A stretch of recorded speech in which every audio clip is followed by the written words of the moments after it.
இன்றைக்கு நடந்து கொண்டிருக்கிற விஷயம் என்னென்றால் வடமராட்சி கிழக்கு மாதகள் மன்னர் நெடுந்தீவு அந்த பகுதிகளில் 24 மணித்தியாலம் ரோலர் அடித்து கொண்டே இருக்கிறான். அடித்து எங்கட வளங்களை அழிச்சு கொண்டு இருக்கிறான்.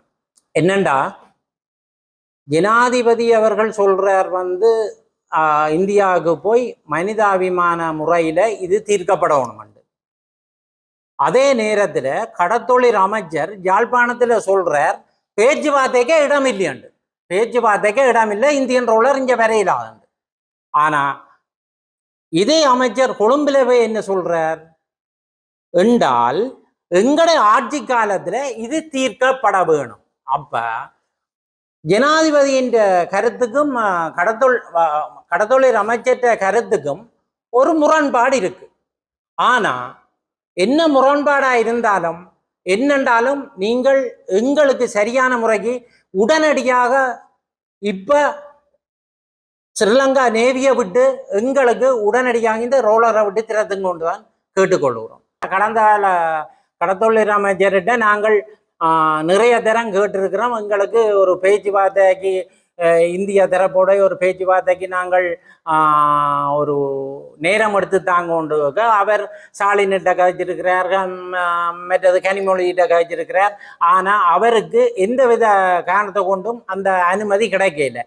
ஆனால் அனுமதி கிடைச்சிருந்தால் நாங்கள் எங்கட பிரச்சனையை அங்கே போய் கதைச்சிருக்கலாம். ஆனால் எங்கட இப்போ கடத்தொழில் அமைச்சருக்கும் எங்கட பாராளுமன்ற உறுப்பினருக்கும் நல்ல ஒரு சந்தர்ப்பம் கிடைச்சும் இதை பயன்படுத்த இல்லை. ஆனால் அவை அந்த மகாநாட்டுக்கு போகும் முன்னமே வெளியில பத்திரிகையாளர் இந்தியாண்டா தெரியும், நிறைய பத்திரிகையாளர் நிப்பினோம். அவையிட்ட சொல்லி நாங்கள் இந்த ஸ்டாலினோட முதலமைச்சரோட நாங்கள் இந்த இலங்கை கடற்படை இந்த இலங்கை மீனவற்ற பிரச்சனையை நாங்கள் கதைக்க போறோம்னு சொல்லி அங்க சொல்லியிருந்தால் அந்த பேட்டியில சொல்லியிருந்தால் கூட கட்டாயமா அங்கே ஒரு வாய்ப்பு கிடைச்சிருக்குன்னு கதைக்கிறதுக்கு. இப்போ எங்களோட தமிழ் பாராளுமன்ற உறுப்பினர் ஸ்டாலினுக்கு பக்கத்தில் தான் போய் அந்த மகாநாட்டில் இருந்தவன். அங்கே இருந்து கூட பக்கத்தில் இருந்து அங்க இந்த இந்தியன் இழுவப்படகு சம்பந்தமா எங்கட மீனவர் சம்பந்தமா கதைக்க இல்லை. அங்க இருந்து ஒரு பகட்டுக்கு அங்க பகட்டை காட்டி போட்டு இங்க சொல்லினோம் தாங்கள் டைம் கேட்டிருக்கான். டைம் கேட்டு நாங்கள் மீனவர் பிரச்சனையை கதைக்க போறோமாம். இதெல்லாம் பேய் காட்டு கதை. எங்கட மீனவற்ற வாக்குகளை பெறுறதுக்கு ஒரு புல்லுடா கதையெல்லாம் விட்டு கொண்டிருக்கிறோம். ஆனால் நீங்கள் ஏழுமண்டால் இப்ப அங்க இந்தியாவில் தேர்தல் நடக்க போகுது.